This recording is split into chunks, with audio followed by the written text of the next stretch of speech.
السلام علیکم. محمد اظہر صدیق اپنے پروگرام میس ویوز کے ساتھ حاضر خدمت ہے. آج کا دن بہت ہی عام تھا جہاں سپریم کورٹ کے اندر 26ویں آئینی ترمیم کے حوالے سے کیس کی سماعت تھی. تو لاہور ہائی کورٹ میں بڑا ایک اہم معاملہ ہے.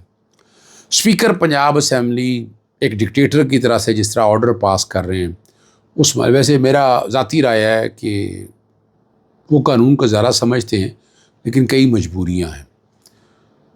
اس پہ آج جسٹس خالد صاحب کے پاس کیا سماعت ہوئی, سپریم کورٹ میں کیا سماعت ہوئی اور سپریم کورٹ آگے اب سماعت کل تک ملتوی کر دی ہے. اس پہ بات کریں گے. تحریک لبیک پاکستان کے جو رہنما ہیں سعد رضوی صاحب کے حوالے سے کوئی شہادت کی خبریں آ رہی, میرا نہیں خیال ہے ابھی ایسی کوئی بات ہوگی, لیکن یہ گفتگو ساری چل رہی ہے. بلاسفیمی گینگ یہ عام لفظ استعمال ہوتا ہے اور اس کا آگے فیوچر کیا ہونا ہے.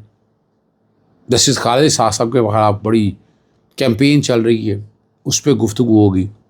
اور سب سے پہلے جو میں گفتگو کرنے لگا ہوں وہ جسٹس خالد صاحب کے پاس کی اس کی سماعت ہے.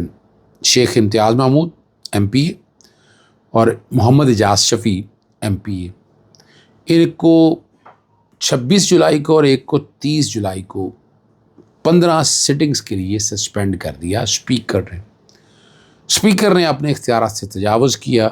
آج لاہور ہائی کورٹ کے سامنے سماعت ہوئی. آج کو سمجھ لیں جولائی سے یعنی جب سے معاملہ چل رہا ہے, میں تو ہر ڈیٹ میں خط لکھتا ہوں اسپیکر کو. اسپیکر نے کی طرف سے پرسوں وکالت نامہ داخل کیا گیا کہ وہ اس میں بحث کرنا چاہتے ہیں. میرے دوست ہیں وکیل ہیں, ان کو وکیل انگیج کیا تو میں نے اس پہ اعتراض اٹھایا کہ میں نے کہا اسپیکر اسمبلی کیا چاہتا ہے. انہوں نے اگر وکیل کرنا ہے تو پروسیجر ہے, گورنمنٹ کے مطابق متعلقہ اجازت دے گا, نوٹیفیکیشن کا ذکر کر کے. میں کہا پھر یہ میرا اعتراض رہے گا, یہ اسپیکر کیوں ذاتی بنا رہا ہے اس سارے پروسیس کو سامنے رکھتے ہوئے. اور انہوں نے بحث کرتے ہوئے آرٹیکل 69 کے ساتھ پہلی ریٹ ہے اور یہ جناب سپریم کورٹ کی انٹرنل پروسیڈنگ, ہائی کورٹ کی پنجاب اسمبلی کی انٹرنل پروسیڈنگ ہے.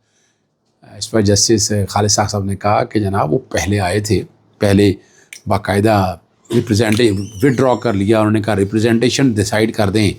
تو آپ تو اس طرح سے اگر دیکھا جائے ایک ایم پی اے کو جو اسمبلی کا نمائندہ ہے اس کو اس طرح سسپینڈ کر کے جب مرضی آپ اسمبلی سے 5 سال اسی طرح ہی گزار دیں, آپ اس کو اسمبلی میں ہی نہ آنے دیں. اسپیکر کا یہ اختیار تو نہیں ہے اس طرح سے. اور مثال کے طور پر اگر تھوڑی سی میجورٹی ہے, کو قانون سازی ہونی ہے تو قانون سازی ہو رہی ہے, تو اس قانون سازی کے حوالے سے آپ سسپینڈ کر دیں اور باہر نکال دیں.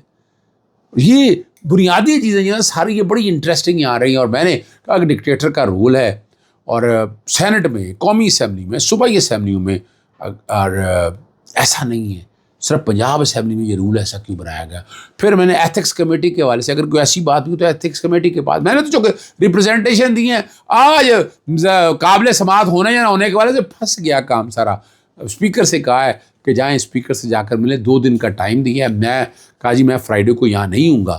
تو اس پر عدالت نے کہا کہ ایسوسیٹس آ جائیں گے سامنے, لیکن یاد رکھیے گا اصولوں کے لیے لڑے. ایک اور بڑا مزیدار سوال یہاں پر ہے. انہوں نے کہا آج آپ ادھر ہیں کل اس طرف کھڑے ہوں گے. میں کہا جی میں تو ایسے کسی قانون کا ساتھ نہیں دوں گا, میں بڑے ادب کے ساتھ میں تو نہیں ڈیفینڈ کروں گا ایسے. 2 دفعہ مجھے لا ہائیسٹ آفیسز کے لیے آفر ہوئی, میں نے انکار کر دیا. میں تو سروائی کا قائل ہوں جس نے کہا ہے کہ یہاں لا آفیسر کا کام قانون صرف معاونت کرنا ہے, ذاتیات کے معاملات نہیں لے کے چلنا. میں تو سوری, اور یہ کل اگر پاکستان تحریک انصاف بھی ایسا کوئی قانون پاس کرے گی میں ساتھ نہیں ہوں گا ان کے ساتھ. آپ آواز بند کر رہے ہیں, یہ اختیار آپ کے پاس موجود نہیں ہے. کیس کی سماعت آپ جو جمعے والے دن کے لیے 24 اکتوبر کے لیے ملتوی ہو گیا. سعد رضوی صاحب کی شہادت کی خبریں سن رہے ہیں, آ رہی ہیں, اور فرق وڑائج کے ساتھ پروگرام کرتے ہوئے آستانہ عالیہ شرک پور سے میاں جلیل احمد شرک پوری نے مریم صدر, شہباز شریف اور محسن نقوی کے مظالم کے متعلق گفتگو کی. اور انہوں نے کہا کہ لوہاروں کے شدت اور قتل غارت کی عادت لگ گئی ہے. ثانیہ ماڈل ٹاؤن 26 نومبر اور 13 اکتوبر کے متعلق میرے دوست ہیں, بڑے اچھے دوست ہیں. اور حافظ سعد رضوی اور انس رضوی کی متعلق گفتگو کرتے ہوئے کہا کہ ان کو شاید مار دیا گیا ہے اور لاشیں چھپائی جا رہی ہیں. یہ بات انہوں نے اتنی بڑی بات یہ کی ہے. چیزیں تو سامنے آنی چاہیے, حقائق بھی سامنے آنے چاہیے. اور اس سے متعلق وہ بات کیسے اتنے وثوق سے کہہ سکتے ہیں یہ وہی بتا سکتے ہیں. ابھی تک کسی اور باوثوق ذرائع سے البتہ خبر نہیں دی گئی، اور اسٹیبلشمنٹ کے ریکارڈ کے مطابق ایسے لوگوں کو کم ہی مارنے کا ارادہ رکھتے ہیں جن کا غائب تو کیا جا سکتا ہے۔ البتہ رب العزت کی بارگاہ میں یہ التجا ہے کہ وہ بخیر و خیریت سے ہوں۔ فسائیت رجیم جو ہے اہل خانہ سمیت اور 2 سالہ بیٹی کے بعد گرفتار کر لیا گیا تھا، بعد میں رہائی دے دی گئی تھی۔ اور یہاں پنجاب پولیس کی کارکردگی چیف جسٹس صاحب نے کوئی ایکشن لیا ہوا ہے، کوئی بچی اغوا ہوئی ہے، اس کی بازیابی نہیں ہو رہی، وہ آ کر بتا رہے ہیں۔ تو میں تو نہیں سمجھتا کہ اگر پنجاب پولیس اگر قانون اور آئین کے مطابق کام کاری ہوتی، سیاست سے ہٹ کے ان چیزوں کو دیکھے، تو یہ مسائل پیدا نہ ہوتے۔ سیاسی پولیس ہو چکی ہوئی ہے، سیاسی طور پر یہ سارے کام دیکھ رہی ہے، اور ان کا نقطہ نظر انہی چیزوں کو اس طرف لے کر چلنا ہے۔ بلاسفیمی گینگ کے بارے سنا جا رہا ہے، اور جسٹس اعجاز اسحاق خان کے خلاف بتایا جا رہا ہے کہ متحرک ہو چکے ہیں، اور سپریم جوڈیشل کونسل میں ریفرنس دائر کر دیا گیا، اور باقاعدہ جو ہے حسن معاویہ نے یہ علی چنگیز سندھو ایڈوکیٹ کے ذریعے یہ جمع کرایا گیا، اور ریفرنس میں یہ مطالبہ کیا گیا ہے کہ جسٹس اعجاز اسحاق خان کو عدالتی کارروائی سے روکا جائے اور عہدے سے برطرف کیا جائے۔ اور بہت سی یہاں جو بتایا جا رہا ہے کہ محتسبانہ رویہ اپنایا، اسپیشل برانچ اور دیگر اداروں کی جمع کی رپورٹس کو عدالتی ریکارڈ کا حصہ نہ بنایا، قانونی کارروائی روکنے سے متعلق درخواست پر ملتوی شدہ سماعت کے روز چیمبر میں غیر معمولی طور پر حکم جاری کیا۔ مزید کہا گیا کہ جج نے درخواست گزار کے ساتھ غیر مناسب طرز عمل اختیار کیا اور غیر قانونی الفاظات استعمال کیے۔ علی کی معلومہ حکومت کے 2 مختلف رویے سامنے آئے۔ ایک طرف تحریک پاکستان لبیک پاکستان کے مذہب کے نام پر تشدد پر جماعت قرار دے کر اس کے خلاف کارروائیوں کی بات کی جا رہی ہے، اور دوسری طرف جیسے سردار اعجاز اسحاق کے جو بلاسفیمی کے حوالے سے جو کمیشن بنانے کا جو حکم دیا تھا، دیکھیں کمیشن بن کے حقائق سامنے آنے چاہیے، میں اس سے اتفاق کرتا ہوں۔ دورہ معیار جو نظر آ رہا ہے، حکومت کی ترجیحات اصولی نہیں ہیں بلکہ سیاسی ہیں، اور مذہب کے نام پر جو کچھ بھی کارروائی ہو رہی ہے اس کو آپ اپنے طریقے سے اینگل سے سمجھ سکتے ہیں۔ ہم آپ کے سامنے جو باتیں 26ویں ترمیم کے حوالے سے باتیں تو آپ کے سامنے کرنا چاہوں گا، لیکن حبیب اکرم نے ایک خبر ایسی دی ہے کہ جس پہ گفتگو ہونی بڑی ضروری ہے، اور اس پہ گفتگو ہوگی تو آپ کو اندازہ ہو جائے گا کہ اصل حالات اور واقعات کیا ہیں، اور اسے آپ سمجھ بھی سکیں گے چیزیں کیا ہوں گی۔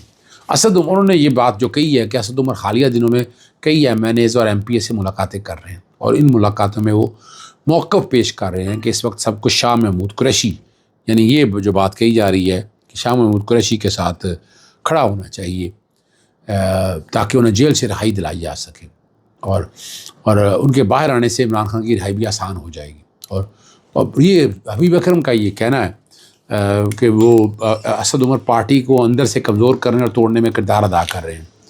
ایک بار پھر وہ سازشوں میں مصروف ہے، لیکن حقیقت یہ ہے کہ جو لوگ عمران خان کل کچھ نہیں بگاڑ سکے تو آج کیسے گڑ رہے ہیں؟ یہ باتیں ساری ہو رہی ہیں۔ اگر ماضی کی بات کی جائے تو عمران خان صاحب پر وزیر آباد میں قاتلانہ حملہ ہوا، سب سے پہلے بھاگنے والوں میں جو لوگ شامل تھے، یعنی شاہدین کے مطابق جن لوگوں کا نام آپ کے سامنے آ چکا ہے وہ سب کو لگا ہے، وہ ہر ایک کو پتہ ہے، یعنی اس میں کوئی ایسی بات میں نہیں کرنا چاہتا۔ یہاں جو حالات اور واقعہ جس سمجھ میں جا رہے ہیں کہ جس نے کوشش ایسی کی ہے وہ پھنس جائے گا۔ ایک بات اور میں جو کر کے پھر میں اس طرف چلا جاتا ہوں، جو مقامی حکومتیں لوکل گورنمنٹس کے حوالے سے اس میں کچھ میری ٹیم کام کر رہی ہے، اور ہم اس کو چیلنج کرنے جا رہے ہیں جو غیر جماعتی الیکشن کے حوالے سے، اور جو لوگ منتخب ہوں گے کیا کریں گے، اور اس سے نقصان کیا ہوگا، لوکل گورنمنٹ کے سسٹم کا ستیہ ناش ہو جائے گا، ٹھیک ہے نا۔ اور سیاسی جماعتوں کو عملی طور پر انتخابات سے باہر کر دیا گیا ہے۔ یونین کونسل میں جو لوگ نامزد کرنا سیاسی جماعت کے لیے ممکن ہی نہیں۔ مسئلہ یہ ہے کہ لوگ حکمرانوں سے اتنے خوفزدہ ہیں کہ وہ ووٹ کے لیے جانا اتنا خوفناک خواب بن جائے گا، الیکشن نہیں کرانے، تو ایسے میں لوگوں سے سیاسی اختیار دینا کیسے ممکن ہے؟ غیر سیاسی طور پر جو کوشش کی جا رہی ہے اس کا نقصان ہی ہونا ہے۔ 26ویں آئینی ترمیم سے متعلق کیس جو ہے نا، اہم نکات اور ججز کے درمیان دلچسپ، آج خواجہ احمد حسین جسٹس جوالس قاضا کے سابق جج کے وکیل ہیں، اور انہوں نے کیا جی کہ ادارے کی ساخت کا دار و مدار 26ویں آئینی ترمیم پر نہیں بلکہ شفاف عدالتی کارروائی پر ہے۔ مقدمے کو کسی دوسرے آزاد بینچ کے سامنے لگایا جائے۔ جسٹس جمال مندوخ نے سوال کیا کہ آپ کو موجودہ بینچ پر اعتماد نہیں، اور اس پر انہوں نے کہا کہ وہ بینچ کی آزادی پر اعتراض نہیں کر رہے۔ جسٹس حسن ضمیری نے کہا کہ آپ استدعا میں اوریجنل فل کوڈ کا ذکر نہیں، جبکہ جسٹس امین الدین اور جسٹس بندوخیل نے پوچھا کہ چیف جسٹس بھی آزاد بینچ کا حصہ ہوں گے، جواب دیا جی ہاں وہ اس بینچ میں شامل ہوں گے۔ اور 26ویں آئینی ترمیم کے حوالے جو باتیں ساری آ چکی ہیں کہ سپریم کورٹ کے آزاد ججز بن گئے ہیں، اور یہ بینچ اس ترمیم کے بعد تشکیل پایا ہے، اور 26ویں آئین میں مقدمہ نہیں سن سکتا، بات بڑی ہے، لیکن کوئی اس آرڈر سے روک بھی نہیں سکتا. اور جسٹس جمال مندوخیل نے جو استفسار کیا وہ بڑا مزدار ہے. اگر بینچ کیس سن نہیں سکتا تو حکم کیسے دے سکتا ہے؟ جسٹس شاہد بلال حسن نے نشاندہی کی کہ وکیل نے خود ہی بینچ کو غیر آزادانہ قرار دے دیا.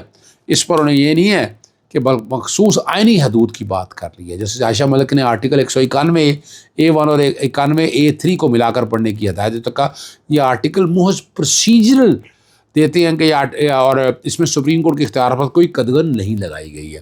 اور ان دفعات کو اس طرح پڑھ کر جیسے عدلیہ کی آزادی کے حوالے سے باتیں بڑا واضح ہو جائیں. اور جسٹس محمد علی مظہر نے جو ایک بات کی وہ بڑی مزدار ہے. انہوں نے کہا اگر 8 مزید ججز شامل کر لیے جائیں تو یہ بینچ فل کورٹ بن جائے گا مگر آئینی بینچ نہیں رہے گا. یہی جو بات جواب دیا کہ اگر 16 ججز پر مشتمل بینچ بنایا جائے گا تو اوریجنل کورٹ کہلائے گا. یعنی یہ جو باریک بات لے کے آگے. اور انہوں نے جسٹس محمد مدنی نے کہا کہ جوڈیشل کمیشن کو یہ نہیں کہہ سکتی دوسرے ججز کو شامل کریں، نہ یہ خود ایسا کر سکتی ہے. اس پر انہوں نے کہا کہ عدالت کے ہاتھ بندے نہیں ہیں، وہ چاہے تو کیس فل کورٹ کو ریفر کر سکتی ہے، البتہ ریگولر بینچ کو نہیں بھیج سکتے. اور جسٹس جمال مندوخیل نے تصدیق چاہی کہ آپ کے مطابق ہم فل کورٹ کو تو کیس بھیج سکتے ہیں مگر ریگولر بینچ کو نہیں بھیج سکتے. میں سمجھتا ہوں یہ آپس میں کانٹراڈکشن ہے اس بات کو. لیکن کیس کی سماعت اب کل ہوگی. اجازت چاہتا ہوں. السلام علیکم. اللہ حافظ. پاکستان زندہ باد.